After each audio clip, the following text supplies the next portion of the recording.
professional troublemaker.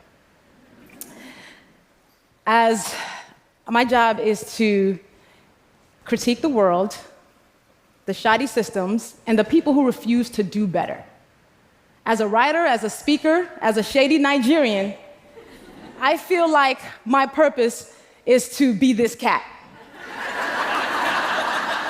I am the person who's looking at other people like, I need you to fix it. That is me. I want us to leave this world better than we found it. And how I choose to affect change is by speaking up, by being the first, and by being the domino. For a line of dominoes to fall, one has to fall first, which then leaves the other choiceless to do the same. And that domino that falls, we're hoping that, okay, the next person that sees this is inspired to be a domino. Being the domino for me looks like speaking up and doing the things that are really difficult, especially when they're needed, with the hope that others will follow suit. And here's the thing.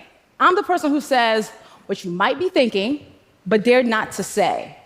And a lot of times people think that we're fearless. The people who do this, we're fearless. We're not fearless. We're not unafraid of the consequences or the sacrifices that we have to make by speaking truth to power. What happens is we feel like we have to, because there are too few people in the world willing to be the domino, too few people willing to take that fall. We're not doing it without fear. Now let's talk about fear. I knew exactly what I wanted to be when I grew up. I was like, I'm gonna be a doctor. Dr. Lovey was the dream. I was Doc McStuffins before it was a thing. And I remember when I went to college, my freshman year, I had to take Chemistry 101 for my pre-med major. I got the first and last D of my academic career. So I went to my advisor and I was like, okay, let's drop the pre-med because this doctor thing is not gonna work because I don't even like hospitals. So let's just consider that done for. And that same semester, I started blogging. That was 2003. So as that one dream was ending, another was beginning. And then what was a cute hobby became my full-time job when I lost my marketing job in 2010. But it still took me 2 more years to say, I'm a writer. 9 years after I had started writing before I said, I'm a writer, because I was afraid of what happens without 401ks, without, how am I gonna keep up my shoe habit? That's important to me. So it took me that long to own this thing. That was what my purpose was. And then I realized fear has a very concrete power of keeping us from doing and saying the things that are our purpose. And I was like, you know what? I'm not gonna let fear rule my life. I'm not gonna let fear dictate what I do. And then all these awesome things started happening and dominoes started to fall. So when I realized that, I was like, okay, 2015, I turned 30.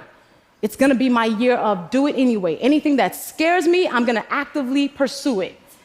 So I'm a Capricorn. I like my feet solidly on the ground. I decided to take my first ever solo vacation, and it was out of the country to the Dominican Republic. So on my birthday, what did I do? I went ziplining through the forest of Punta Cana. And for some odd reason, I had on business casual. Don't ask why. And I had an incredible time. Also, I don't like being submerged in water. I like to be, again, on solid ground. So I went to Mexico and swam with dolphins underwater.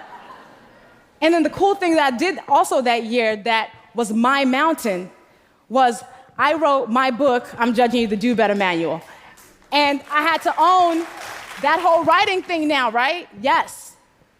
But the very anti-me thing that I did that year that scared the crap out of me, I went skydiving. We're about to fall out the plane. I was like, I've done some stupid things in life. This is one of them. And then we come falling down to earth, and I literally lose my breath as I see earth. And I was like, I just fell out of a perfectly good plane on purpose. What is wrong with me? But then I looked down at the beauty, and I was like, this is the best thing I could have done. This is an amazing decision. And I think about the times when I have to speak truth. It feels like I am falling out that plane. It feels like that moment when I'm at the edge of the plane and I'm like, you shouldn't do this. But then I do it anyway because I realize I have to. Sitting at the edge of that plane and kind of staying on that plane is comfort to me. And I feel like every day that I'm speaking truth against institutions and people who are bigger than me and just forces that are more powerful than me, I feel like I'm falling out of that plane. But I realize comfort is overrated because being quiet is comfortable. Keeping things the way they've been is comfortable. And all comfort has done is maintain the status quo. So we've got to get comfortable with being uncomfortable by speaking these hard truths when they're necessary. And for me, though, I realized that I have to speak these truths because honesty is so important to me. My integrity is something I hold dear. Justice, I don't think justice should be an option. We should always have justice. Also, I believe in shea butter as a core value. And I think the world would be better if we were all more moisturized. But besides that, with these as my core values, I have to speak the truth. I have no other choice in the matter. But then people like me, the professional troublemakers, should not be the only ones who are committed to being these dominoes who are always falling out the planes or being the first one to take this hit. People are so afraid of these acute consequences, not realizing that there are many times when we walk in rooms and we are some of the most powerful people in those rooms. We might be the second most powerful, third most powerful. And I firmly believe that our job in those times is to disrupt what is happening. And then if we're not the most powerful, if two more of us band together, it makes us powerful. It's like co-signing the woman in the meeting, you know, the woman who can't seem to get her word out, or just making sure that other person who can't make a point is being heard. Our job is to make sure they have room for that. Everyone's well-being is community business. If we made that a point, we'd understand that for the times when we need help, we wouldn't have to look around so hard if we made sure we were somebody else's help. And there are times when I feel like I have taken very public tumbles and falls. Like a time when I was asked to speak at a conference, and they wanted me to pay my way there. And then I did some research and found out the white men who spoke there got compensated and got their travel paid for. The white women who spoke there got their travel paid for. The black women who spoke there were expected to actually pay to speak there. And I was like, what do I do? And I knew that if I spoke up about this publicly, I could face financial loss. But then I also understood that my silence serves no one. So I fearfully spoke up about it publicly, and other women started coming out to talk about, I too have faced this type of pay inequality. And it started a conversation about discriminatory pay practices that this conference was participating in. I felt like I was the domino the time I read a disturbing memoir by a public figure and wrote a piece about it. And I knew this person was more powerful than me and could impact my career. But I was like, I gotta do this. I gotta sit at the edge of this plane, maybe for 2 hours. And I did. And I pressed publish and I ran away. And I came back to a viral post and people being like, oh my God, I'm so glad somebody finally said this. And it started a conversation about mental health and self-care. And I was like, okay, all right, this thing that I'm doing, I guess, all right, it's doing something. And then so many people have been the domino when they talk about how they've been assaulted by powerful men. And it's made millions of women join in and say, me too.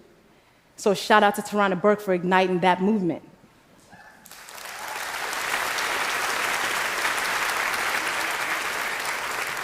People and systems count on our silence to keep us exactly where we are. Now, being the domino sometimes comes down to being exactly who you are. So I've been a shady somebody since I was 3. This is me on my 3rd birthday. But I've been this girl all my life. And I feel like even that's been the domino, because in a world that wants us to walk around as representatives of ourselves, being yourself can be a revolutionary act.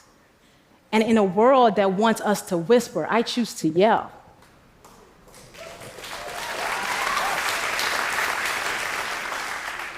When it's time to say these hard things, I ask myself 3 things. 1, did you mean it? 2, can you defend it? 3, did you say it with love? If the answer is yes to all 3, I say it and let the chips fall. That's important. That checkpoint with myself always tells me, yes, you're supposed to do this. Telling the truth, telling thoughtful truth should not be a revolutionary act. Speaking truth to power should not be sacrificial, but they are. But I think if more of us chose to do this for the greater good, we'd be in better spaces than we are right now. Speaking of the greater good, I think we commit ourselves to telling truths to build bridges to common ground. And bridges that aren't based on truth will collapse. So it is our job, it is our obligation, it is our duty to speak truth to power, to be the domino. Not just when it's difficult, especially when it's difficult. Thank you.